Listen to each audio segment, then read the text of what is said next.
He beat Oscar De La Hoya in a closer fight than I expected, but he won nonetheless. He went up to 154. He was not even 154 the night of the fight.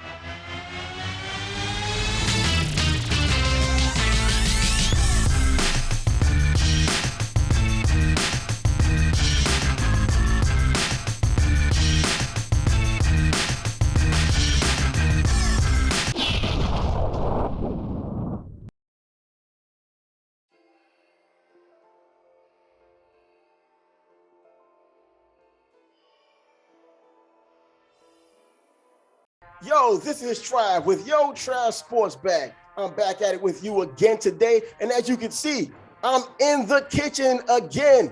Today, I'm in the kitchen because the hiatus is over from not being in the kitchen and cooking it up. Not that I wasn't cooking when I was doing other shows, but the surrounding fits the situation. We're cooking it up some sports right now. But before we get to any of that, you already know what it's about. Subscribe to the channel. A strange thing happened to me while I was looking at the analytics to this show or to this channel. We have over 91% of the people who come by, watch the show, don't even give me something as simple as a thumbs up. You don't even comment most times. Do a brother a favor. We can battle Mr. Algorithm just by doing those little things. Those little things meaning subscribe, giving a thumbs up, hitting the alarm bell so that you get other sports information that I bring to you. In addition to that, I'm trying to get to my first 1,000 subscribers. Can you help me out there?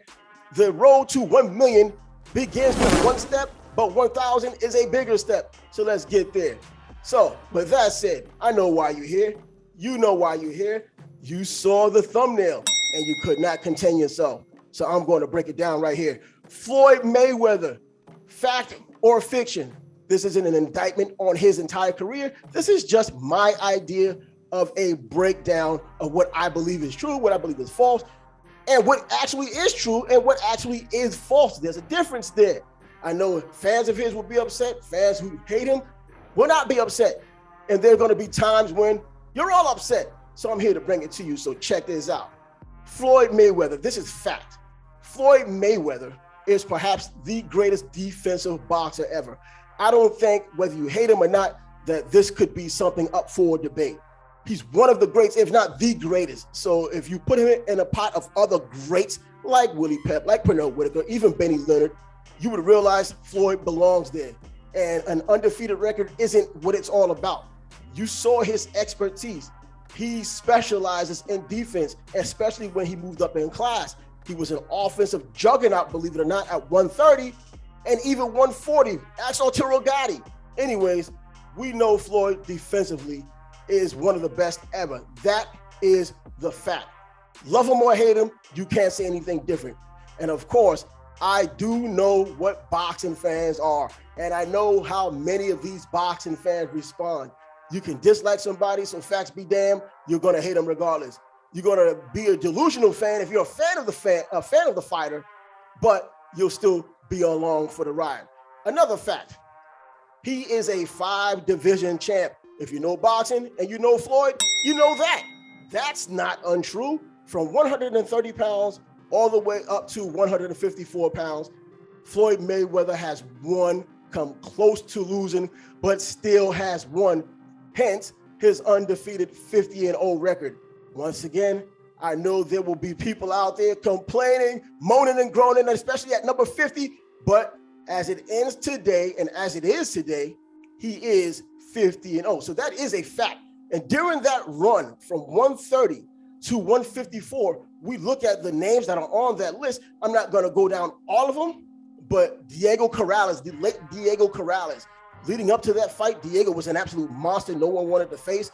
And Floyd, offensively and defensively, mesmerized him and destroyed the late Diego Corrales. And that was a thing of beauty because there were people who were thinking that Floyd could not win that fight heading into that fight. Arturo Gatti is another fighter that a lot of people and a fan favorite, a lot of people love him and he's a fan favorite, and Floyd just absolutely dismantled him.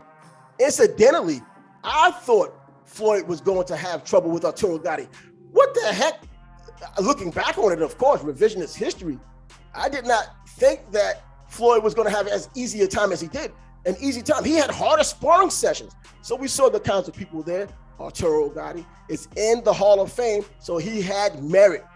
DeMarcus Corley, a close fight. Chop came to fight, and he gave Mayweather all he could handle. But he lost as well. The fellow, the southpaw, lost to Floyd Mayweather. Floyd had gone through a lot of tough and talented fighters. He ends up with Zab Judah at 147, and we saw how that ended. He beat Zab Judah. He lost the first 3, maybe 4 rounds, shut him down the rest of the fight. A melee happened, and if you saw that, you understand that. And then, of course, Oscar De La Hoya. He beat Oscar De La Hoya in a closer fight than I expected, but he won nonetheless. He went up to 154. He was not even 154 the night of the fight, and he still won. So that brings me to some of the fiction. The fiction is he did not officially lose to Jose Luis Castillo in their first fight. It was a tough fight. It was a close fight. And you know what? If you're a layman, if you weren't a judge, because it seems like they were the only ones who didn't have a problem taking Mayweather, he probably should have lost that fight. The same way Muhammad Ali should have lost his third fight with Ken Norton. But that's boxing. That's the sport we love. And those things happen. It's not the first time. It wasn't the last time. And we've seen it so many times with others outside of Floyd Mayweather. Also, part of that same story was his rotator cuff. Going into the fight, he was doing some heavy bag work. He hit the bag the wrong way, and he injured his rotator cuff, according to him. But we know how the boxing world thinks. We know the boxing world is very unforgiving. If you're not a fan of Floyd, you don't want to hear any excuses. Forget about it. In fact, fact or fiction, everything is an excuse if you don't believe it because you hate him that much. It has nothing to do with facts. You just don't like it. You try to force fiction onto reality, and that has happened. Trust me, I'm a boxing fan of Muhammad Ali. I've been there and done that. I refuse to acknowledge certain things, and I understand how boxing fans are and how they may be about Floyd Mayweather. So that is what had happened too. Because guess what? Those same people who ridiculed Floyd, who talked about Floyd not having a rotator cuff injury, who just making excuses, these were a lot of the same people who sided with Manny Pacquiao after Mayweather beat him when he came with the injury. And now, because it's someone you like and it's going against someone you didn't like, you said it was all good. You didn't want to question it. You immediately took the information he gave and the story he had given and said, you know what, it's true. So once again, boxing fans showing what they do. Not fans of boxing. Fans of boxing are different than boxing fans. Boxing fans, they love a particular boxer, and hell or high water, they are going to support that fighter regardless. Fans of boxing, you have your favorite fighters, but you can call a spade when things don't go your way. You won't be happy, but you can live with it, move on to the next fight because you love boxing enough not to make it exclusive to a fan. Here's another one. Fiction. Floyd Mayweather is the greatest ever. That is absolute fiction. The reason why? He's among the greatest ever. He's sharing the Mount Rushmore of boxing. If there were a Mount Rushmore of more than 4 people, he is sharing the greatness. He is among the greats. And he happened to come along at a time where the rules kind of changed for greatness because, in my opinion, you don't compare 12-round fighters to 15-round fighters. It's only fair. And of course, he was in excellent condition, and you can say he was always in top condition after 12 rounds. But guess what? So was Billy Conn, and he was knocked out by Joe Louis in the 13th. You simply do not know what would happen if that ever happened. So he's easily among the greatest ever. There is no question that. That is a fact. And he may vary on different lists of where he belongs. To me, he's obviously a top 20, not a top 10. But guess what? It's my list. You can have your own list. You can have Floyd at number 1 because I've seen those kinds of lists. More power to you if you can justify it reasonably in contrast to the entire scope of boxing, not just in the past 10, 15, 20, or even 30 years. Boxing as a whole. Why don't I have him higher? He happens to be a product of his own success in an era where everybody becomes a champion. People who would have been contenders in the past now have a splintered belt. So he's fought other champions that he was better than, and he beat them. He beat a lot of these people. Floyd Mayweather is as dominant a champion as we've had. He has been that dominant. In fact, he's so dominant to the point in which if he loses a round or two or three, people are so unused to seeing that they just flip and they say he lost. And I understand that way as well. I understand how people get this emotional attachment to things that go on in the boxing world, especially when it comes down to a particular fighter. But this is what you have to contend with when talking about other great fighters. Because the other part for me, not putting him in the top 20 or putting him in the top 20, but not even higher, you have other fighters from years ago, Henry Armstrong, Willie Pep, even the heavyweights like Rocky Marciano. These fighters fought constantly. I mean, constantly. You know, Henry Armstrong fought 12 times in 1 year.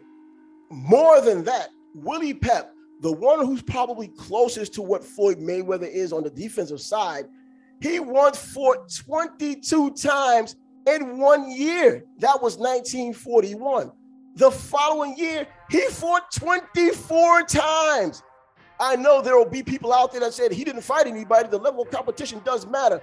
Bro, he fought more than some people spar in that short period of time. By the way, I think it was 1942, he did fight Chalky Wright, which is a top name in boxing, in the boxing echelon. Not an all-time great, but certainly a valuable and worthy champion when he did fight.